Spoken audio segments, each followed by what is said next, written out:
When many of us first heard the story of Lot and his wife, it sounded like a simple warning. Don't look back, obey immediately, or face the consequences. We were told that Lot's wife turned into a pillar of salt because she disobeyed God's command while fleeing Sodom. It felt straightforward, clear lesson, clear outcome. But as adults, the story feels more unsettling. Why did she look back? Was it rebellion or grief? Why was Lot considered righteous when his actions are morally troubling? And what does this story really say about justice, mercy, and human attachment? Tonight, we revisit the story of Lot and his wife found in the book of Genesis, not as a children's warning, but as a deeply human narrative filled with tension and contradiction. Lot is introduced as Abraham's nephew. He travels with him, prospers alongside him, and eventually chooses to settle near Sodom. The text says he pitched his tents towards Sodom. That detail feels subtle but important. He doesn't start inside the city. He moves closer over time, a gradual shift. Is that symbolic? How often do we drift toward environments that eventually shape us? Later, when Sodom faces judgment, Lot is living inside the city gates, a place associated with leadership or status. So here's the first question. If Sodom was known for corruption, what does it say that Lot chose to build a life there? Was it economic opportunity? Social advancement? Did he believe he could remain morally separate from a flawed culture? The narrative quickly becomes disturbing. When the men of Sodom surround Lot's house, demanding access to his visitors, Lot responds by offering his daughters instead.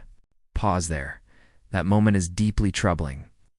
How can a man described elsewhere as righteous make such an offer? Was this ancient hospitality culture taken to an extreme? Was it fear? Desperation? Or does the story challenge our modern assumptions about biblical heroes? Because Lot is not portrayed as purely evil. In fact, later biblical texts refer to him as righteous. Yet his decisions raise serious ethical questions. This tension forces us to ask, is righteousness defined by comparison? Was Lot righteous simply because Sodom was worse? Then comes the command to flee. The angels urge Lot and his family to escape. They hesitate. The text says the angels physically take them by the hand and lead them out. Why hesitation?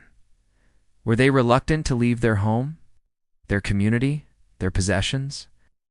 And then the command is given, do not look back.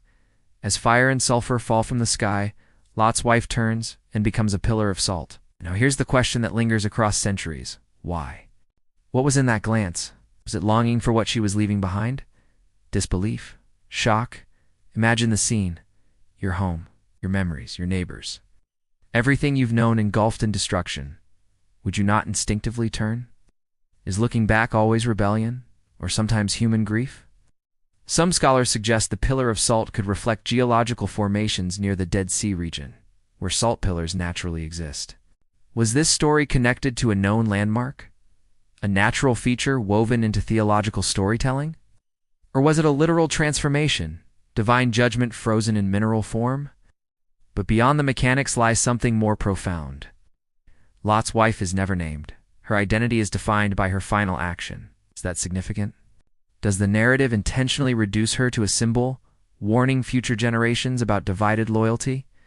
In the Gospel of Luke, Jesus says simply, remember Lot's wife, not remember her disobedience, just remember her. What are we meant to remember? Attachment, hesitation, the cost of longing for what is collapsing. And then, the story becomes even more uncomfortable. After escaping, Lot and his daughters take refuge in a cave. Believing the world has been destroyed, the daughters intoxicate their father and conceive children by him. This episode often shocks modern readers. Why include it? Is it historical memory, a moral caution, or political commentary, explaining the origins of rival nations? Because the sons born from that union become ancestors of Moab and Ammon, neighboring peoples often in conflict with Israel. Here we encounter another layer of contradiction. Lot is rescued from destruction. Yet, his story ends in isolation, tragedy, and moral ambiguity. Was he delivered or merely relocated? And what about divine justice? Sodom is destroyed entirely. But Abraham had negotiated with God, asking if the city would be spared for the sake of a few righteous people. Apparently, not even 10 could be found. Does collective destruction align with individual morality? Could children have been among the victims? These are difficult questions. Perhaps they are meant to be. The story of Lot and his wife confronts us with uncomfortable realities.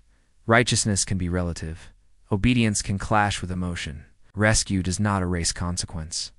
Maybe the story is less about a literal glance backward and more about the danger of divided hearts. Lot looked forward physically, but was his heart still tied to Sodom? Was his wife's glance the outward expression of inner attachment? And if so, is that not deeply human? How many times do we step into new seasons while longing for old ones? How often do we escape unhealthy situations, yet carry them internally? Perhaps the pillar of salt symbolizes something frozen in time, a life unable to move forward. So what were we taught as children? Don't look back. But as adults, perhaps we ask, what are we looking back at? Why does it hold us? What does it cost to let go? Is this story literal history? A theological explanation for geological formations? A moral allegory about attachment? Or a layered narrative combining all three? Lot is not a simple hero. His wife is not a simple villain. They are human, navigating fear, urgency, and loss. And maybe that's why the story endures, because it forces us to wrestle with ourselves. If this exploration made you rethink a story you thought you understood, take a moment to like this video. It helps this channel grow and reach others who are searching for deeper conversations about Scripture. And if you want more documentary-style explorations of biblical contradictions, its complex characters, and the hard questions many avoid, subscribe and turn on notifications. Because sometimes the stories that seem like warnings are really mirrors. And sometimes looking back is not just about disobedience. It's about the struggle to move forward.